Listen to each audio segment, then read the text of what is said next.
नमस्कार, आज मी तुमच्यासाठी आषाढी एकादशी निमित्त मस्त अशी रेसिपी घेऊन आलेली आहे। सर्वात आधी तुम्हा सर्वांना आषाढी एकादशीच्या खूप खूप शुभेच्छा। इथे मी साबुदाणा न भिजवता आज मस्त अशी रेसिपी करणार आहे। तर एक वाटी साबुदाणा स्वच्छ कपड्याने पुसून त्यानंतर मिक्सरमधून फिरवून घ्यायचे। अगदी पावडर करायची नाही, रव्यासारखं टेक्स्चर ठेवायचे। ते आता एका बाउलमध्ये ट्रान्सफर करून घेऊया। त्यानंतर 2 बटाटे बॉईल करून घेतलेले आहे, साल काढून गार करून घेतले आणि त्यानंतर अशा पद्धतीने किसून घेत आहे।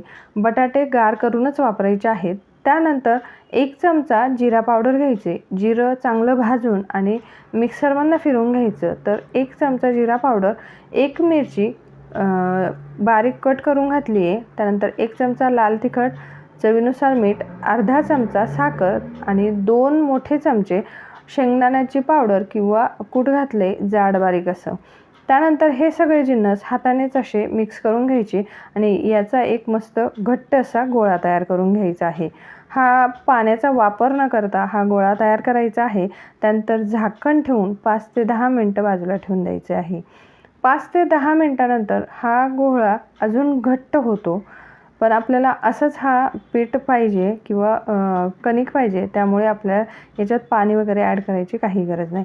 आता इथे मी चॉपिंग बोर्ड घेतलेला आहे, तुम्ही पोळपाट वगैरे घेऊ शकता। त्याला अशा पद्धतीने तूप लावून घ्यायचं।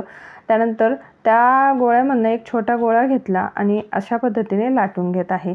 लाटताना तुम्ही बघू शकताय की त्याला खूप सारे तडे जात आहे, पण याला आपण हाताच्या मदतीने हे तडे सगळे घालवणार आहोत। तर आपल्याला याचा आकार आपल्याला चौकोनी पाहिजे, त्यामुळे मी हातानेच अशा पद्धतीने चौकोनी आकार देऊन घेत आहे आणि याला जे पडलेले तडे सुद्धा अगदी व्यवस्थित करून घेतले। अशा पद्धतीने चौकोनी आकार देऊन झाला तर त्यानंतर चाकूच्या मदतीने किंवा इथे मी पिझ्झा कटर वापरले त्याच्या मदतीने अशा पद्धतीने कट करून घ्यायचे। मधून एक कट दिल्यानंतर अशा पद्धतीने कट करून घ्यायचं आहे। त्यानंतर आपण इथे साबुदाणे आणि बटाट्याचे फ्रेंच फ्राईज तयार करत आहोत, म्हणून या पद्धतीने आपण हे कट करून घेतलं। तर इथे तुम्हाला एक फ्रेंच फ्राय दाखवते सुद्धा आहे। आता आपल्याला हे फ्रेंच फ्राय तळून घ्यायचे आहे। ते एका प्लेटमध्ये काढून घेतले आणि त्यानंतर आपल्याला तळून घ्यायचे आहे। गॅसवरती तेलसुद्धा छान गरम होण्यासाठी ठेवलेलं आहे। तर ही रेसिपी अगदी छान लागते, खूप छान चव लागते आणि नेहमी तेच पदार्थापेक्षा काहीतरी वेगळं आणि चविष्ट असा हा पदार्थ आहे। तर इथे आपलं तेलसुद्धा गरम झालेलं आहे, अगदी कडकडीत तेल नको आहे। आपण थोडंसं पीठ टाकलं की ते खाली न बसता अलगद वरती येईल, या पद्धतीने म्हणजे मीडियम तेल गरम पाहिजे आणि त्यामध्ये आपण हे फ्रेंच फ्राय सोडल्या तर कमीच गॅसवरती आपल्याला हे छान तळून घ्यायचे आहेत। अगदी खमंग खरपूस होतात तोपर्यंत ह्या तळून घ्यायचे आहेत। बाहेरून क्रंची आणि आतून मस्त सॉफ्ट असे हे साबुदाणा बटाट्याचे फ्रेंच फ्राईज तयार होतात।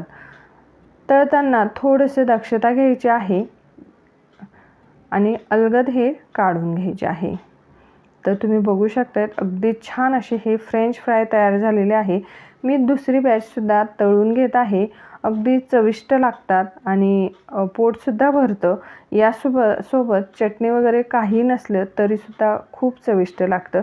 तुम्हाला आवडत असेल तर तुम्ही शेंगदाण्याची किंवा खोबऱ्याची चटणी बनवली तरीसुद्धा चालेल।